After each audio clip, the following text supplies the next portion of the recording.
역사는 승자의 기록이라지만 때론 진심으로 조국을 위했던 이들의 이름이 더 오래 남습니다.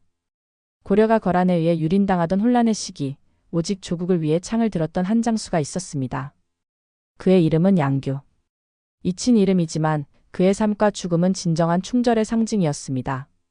지금부터 우리는 거란과의 전쟁 속에서 불꽃처럼 타올랐던 양규 장군의 삶을 따라가 봅니다. 챕터 1 불타는 송경, 잊혀진 전쟁의 시작. 1010년 고려의 수도 송경계경은 거란의 제2차 침입으로 불타고 있었습니다. 당시 성종의 뒤를 이은 현종은 정치적 혼란과 권력 암투로 인해 중앙정부는 마비 상태였고 군대는 통제력을 상실한 상황이었습니다. 바로 이때 고려 역사 속 조용히 묻혀있던 인물 양규가 등장합니다. 그는 본래 문관 출신으로 중앙정치보다는 교육과 지방행정에 더 익숙한 인물이었습니다. 하지만 거란의 침공 앞에서 그는 직접 칼을 들고 싸우기로 결심합니다. 거란군은 무려 10만에 달하는 병력을 이끌고 고려를 침공했으며 계경은 완전히 함락되었습니다.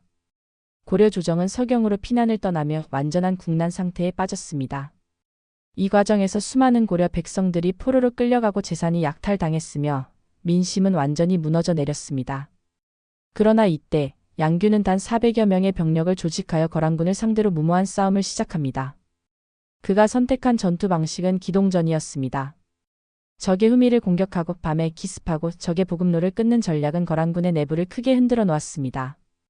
그의 병력은 작았지만 민첩하고 사기 충천한 병사들이었기에 효과적인 공격이 가능했습니다. 이는 단순한 전투가 아닌 명확한 전략과 결단에서 비롯된 것이었습니다. 양규의 전략은 점차 성과를 드러냈습니다. 거란군의 주요 거점들을 차례로 공격하고 100여 명의 포로를 구출하는 성과도 거뒀습니다. 고려 내부에서는 작은 병력으로 큰 적을 물리치는 영웅으로 그의 이름이 빠르게 퍼져나가기 시작했습니다. 그러나 그는 명예를 좇기보다는 그저 조국과 백성을 지키기 위한 싸움이라며 조용히 다음 전투를 준비했습니다. 챕터 2 양규의 군대 숫자보다 강한 의지. 양규는 정규군이 아닌 스스로 조직한 지방 병력으로 싸웠습니다. 이들은 대부분 농민이거나 전투 경험이 없는 자들이었지만 양규의 리더십 아래에서 불사조처럼 싸우는 군대로 재탄생하게 됩니다. 그는 병사들에게 우리가 이 땅을 지키지 않으면 우리 가족과 후손이 사라진다고 말하며 강한 책임감을 심어주었습니다. 전투에서 물러선 병사는 다시 설 자리가 없다는 분위기가 형성되었고 이는 병사들의 사기를 끌어올리는 데 크게 기여했습니다. 전통적인 군사훈련보다는 기동력과 야전 전투 능력을 키우는 데 중점을 둔 양규의 전략은 당시로서는 파격적이었습니다. 그는 병사들을 소규모로 나눠 유연하게 움직이며 지형을 활용한 매복 전술과 야간 습격을 구사했습니다. 특히 겨울철 눈 덮인 산악지대를 활용한 기습 전투는 거란군에게 큰 타격을 입혔습니다. 이는 당시 고려 장수들 중에서도 보기 드문 전술 감각이었습니다. 하지만 그가 전장을 누비는 동안 고려 조정은 여전히 혼란 속에 있었습니다. 중앙에서의 지원은 전무했고 병력 보충이나 군수물자도 거의 없이 싸워야 했습니다. 그럼에도 양규는 포기하지 않았습니다. 그는 자신의 사제를 털어 병사들을 먹이고 다친 자들을 돌보며 끝까지 전투를 이어나갔습니다.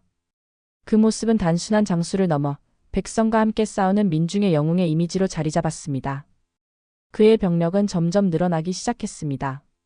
처음엔 400명에 불과했지만 시간이 흐르며 각지의 의병과 지방 병력이 모여들었습니다.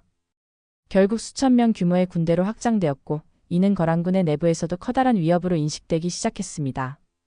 한 사람의 의지와 전략이 수만 명의 적을 두려움에 떨게 만든 것입니다. 챕터 3 해주성 탈환과 포로 구출. 양규의 전설적인 전투 중 하나는 해주성 탈환 작전이었습니다. 해주성은 거란군이 점령하고 있던 주요 요충지로 수백 명의 고려 백성이 포로로 잡혀 있던 곳이기도 했습니다. 양규는 이 포로들을 구출하고 거란군의 남하를 차단하기 위해 위험한 결정을 내립니다. 그는 병력을 나누어 성을 포위하고 병사들을 은밀하게 성 안으로 잠입시켜 내부를 혼란스럽게 만든 뒤 일제히 공격을 개시했습니다. 이 작전은 대성공을 거두었습니다. 양규는 해주성을 탈환하는 데 성공했을 뿐 아니라 천여 명에 달하는 포로를 구출하며 민심을 얻었습니다. 그 중에는 어린아이, 여성, 노인들도 포함되어 있었으며 그들이 성 밖으로 나오는 장면은 눈물 없이 볼 수 없는 광경이었다고 전해집니다. 이 장면은 단순한 군사 승리를 넘어 백성을 위한 진정한 전투였음을 보여줍니다. 거란군은 이 사건 이후 양규의 군대를 더욱 경계하게 되었고 전열을 가다듬기 시작했습니다. 이에 따라 양규는 다음 전투를 위한 전략적 후퇴를 감행하기도 했습니다. 그는 물러날 줄 아는 지휘관이었고 필요하다면 전투를 피하고 병력을 보존하는 전략도 과감히 사용했습니다. 이는 단기적 승리보다 장기전을 염두에 둔 판단이었습니다. 양규의 해주성 탈환은 고려 내부에도 큰 반향을 불러일으켰습니다. 민심이 조금씩 안정되기 시작했고 조정 역시 그의 존재를 무시할 수 없게 되었습니다. 하지만 여전히 공식적인 지원은 부족했고 양규는 홀로 싸움을 이어가야 했습니다. 그럼에도 그는 물러서지 않았습니다. 해주성은 단지 시작이었고 그의 눈은 이미 다음 전장을 향하고 있었습니다. 챕터 4 장수의 마지막 결단. 전투가 계속될수록 양규의 군대는 점점 지쳐갔습니다. 보급은 부족하고 병사들은 연일 이어지는 전투에 피로가 누적되었습니다. 하지만 거란군의 압박은 멈추지 않았습니다. 특히 1011년 초 거란은 재정비된 대군을 다시 고려로 진군시키며 마지막 공세를 준비했습니다. 양규는 그들의 움직임을 눈치채고 최후의 결전을 각오하게 됩니다. 그는 병사들을 소집하여 말했다고 전해집니다. 우리가 물러서면 이 나라는 끝난다. 죽더라도 이곳에서 끝을 보자. 병사들 역시 그의 뜻에 동참하며 전의를 다졌습니다. 최후의 전투는 치열했고 수적 열세 속에서도 양규는 거란의 장수를 사살하고 적군에 큰 피해를 입혔습니다. 하지만 결국 전황은 불리하게 흘렀고 양규 역시 치명상을 입고 말았습니다. 그는 후퇴할 수 있었지만 그러지 않았습니다. 자신이 물러서면 병사들의 사기가 꺾일 것을 알았기 때문입니다. 끝까지 선두에서 싸우며 마지막 순간까지 병사들을 독려하던 그는 결국 전장에서 장렬하게 전사합니다. 그의 시신은 거란군에게 탈취되었지만 적들도 그의 용기에 경의를 표했다고 전해집니다. 양규의 죽음은 고려 백성들에게 커다란 충격을 안겼습니다. 하지만 그의 희생은 헛되지 않았습니다. 거란군은 더 이상 남아하지 못했고 결국 철수하게 됩니다. 양규의 저항은 시간과 기회를 벌어주었고 고려는 재정비할 수 있는 계기를 마련하게 된 것입니다. 진정한 의미의 승리는 죽음 이후에 시작된 것이었습니다. 챕터 5 양규 이후 전해지는 정신. 양규가 전장에서 목숨을 잃은 이후 그의 이름은 고려 전역에 울려 퍼졌습니다. 비록 그는 공식적으로 높은 직책에 있던 장수는 아니었지만 그의 행동은 모든 고려인의 심장을 울렸고 그의 전투는 고려의 국난을 극복하는 데 결정적인 기여를 했습니다. 민간에서는 그를 충절의 화신이라 부르며 그를 기리는 사당을 세우기 시작했고 후대의 문신들과 무신들은 그를 존경의 대상으로 삼았습니다. 흥미로운 점은 당시 고려 조정은 그의 공로를 공식적으로는 지나치게 강조하지 않았다는 점입니다. 이는 양규가 당시 체제 외부에서 자발적으로 조직을 이끌었기 때문이기도 하고 중앙 집권적 통제에 부합하지 않았던 이유도 있었습니다. 그러나 백성들은 달랐습니다. 포로로 끌려갈 뻔했던 이들, 가족을 구출해준 이들, 전투 중 목숨을 건진 병사들은 그의 이름을 기억했고 후손들에게 전했습니다. 양규의 죽음 이후 고려는 다시 한번 거란과의 전면전을 피하게 됩니다. 이는 그가 거란군에게 가한 심리적, 전략적 타격이 컸기 때문입니다. 거란 입장에서도 양규 같은 존재가 또 나올까 두렵다는 말이 돌 정도였고 실제로 고려의 남부 지방에 대한 공세는 크게 줄어들었습니다. 이는 단순히 군사적 승리가 아닌 정신적 방어선이 생긴 것과 다름없었습니다. 그는 기록으로는 남아있지 않지만 기억 속에는 더욱 선명히 각인된 영웅이었습니다. 고려사나 고려사 조료 등 정사에서조차 그에 대한 기술은 짧지만 민간 설화나 구전은 그를 충신으로 예우하며 오래도록 기억해왔습니다. 역사는 때로 공문서보다 입에서 입으로 전해지는 진심 속에 더 생생히 남는 법입니다. 챕터 6 전쟁이 남긴 상처와 교훈. 양규의 전투는 단순한 군사적 행위가 아니었습니다. 그것은 국가의 존엄을 지키고 백성의 생명을 보호하기 위한 필사의 저항이었습니다. 그러나 이 과정에서 고려는 거란과의 전쟁으로 수십만 명의 피해자와 수많은 문화재, 기록, 제도적 기반을 상실하게 됩니다. 전쟁이 남긴 상처는 깊었지만 그 속에서도 살아남은 이들은 양규처럼 살아야 한다는 정신적 교훈을 얻게 되었습니다. 양규의 전투는 고려 정부에도 많은 반성을 요구하게 했습니다.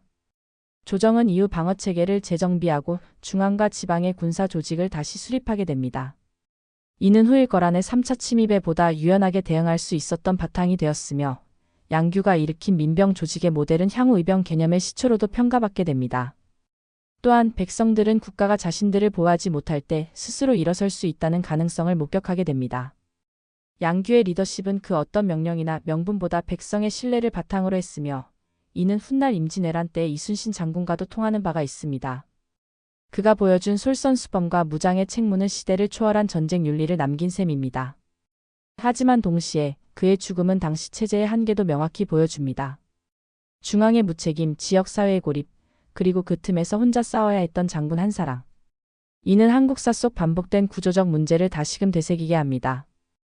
양규는 영웅이었지만 그런 영웅이 필요하지 않은 나라가 이상적인 나라였다는 점도 우리는 잊어서는 안 됩니다. 챕터 7 문화와 기억 속의 양규. 양규의 이야기는 후대의 다양한 형태로 계승됩니다. 정식 사서에서는 짧게 언급되었지만 구전과 설화에서는 더욱 극적인 인물로 재탄생합니다.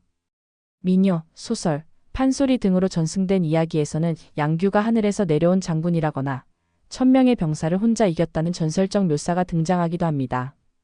이는 단순한 과장이 아니라 당시 백성들이 그를 얼마나 간절히 기억하고자 했는지를 보여줍니다. 근현대에 들어서면서 그의 업적은 재조명되기 시작했습니다. 특히 일제강점기와 한국전쟁을 거치며 외세에 맞선 민족 영웅의 상징으로서 양규는 다시 떠오르게 됩니다. 지역 단위에서 그의 사당이 복원되거나 동상이 세워지는 움직임도 있었으며 일부 역사 교과서에는 그의 이야기가 보충 자료로 삽입되기도 했습니다. 그러나 여전히 그는 한국사 주요 흐름 속에서는 자주 언급되지 않는 편입니다. 이는 기록의 부족과 함께 민중 중심의 역사를 조명하지 않는 기존 교육체계의 한계에서 기인합니다.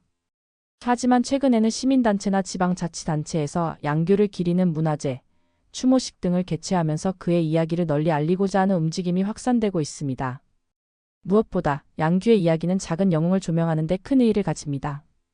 중앙에서 멀어진, 기록되지 않은 이름들이 만들어낸 진정한 역사. 그는 바로 그 중심에 서 있습니다. 민초들의 기억 속에 살아남은 양규, 그 존재 자체가 우리에게 묻고 있습니다. 당신은 지금 무엇을 지키고 있는가? 챕터 8 오늘날 양규가 던지는 메시지. 양규 장군의 삶은 단지 과거의 무용담에 머무르지 않습니다. 오늘날 우리가 마주한 수많은 위기와 선택의 순간에 그는 여전히 질문을 던집니다. 자신의 이익보다 공동체를 위한 결단을 내릴 수 있는가?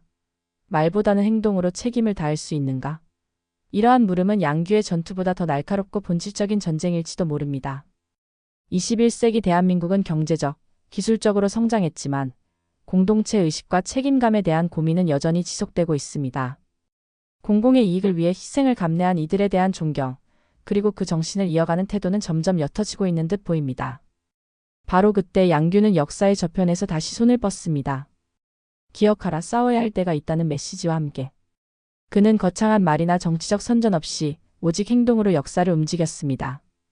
그가 조직한 군대는 국가의 명령이 아닌 양심의 소리로 뭉친 이들이었습니다. 그리고 그는 자신의 삶 전체를 바쳐 조국을 지켰습니다. 그것이 바로 우리가 지금 다시 꺼내 읽어야 할 진정한 리더십의 모습입니다. 지금도 대한민국 곳곳에는 조용히 사라져간 양규 같은 이들이 있습니다. 우리가 그들을 기억하지 않으면 역사는 반복될 뿐입니다. 양규는 그렇게 우리에게 진정한 충성심과 공동체 정신의 상징으로 남아 있습니다. 그것이 곧 우리가 미래를 향해 나아가기 위한 발판이 됩니다. 고려가 가장 어두웠던 순간 조용히 나타나 모든 것을 바친 사나이 양규. 그는 역사에 기록된 영웅은 아닐지라도 백성의 마음에 남은 진정한 장수였습니다.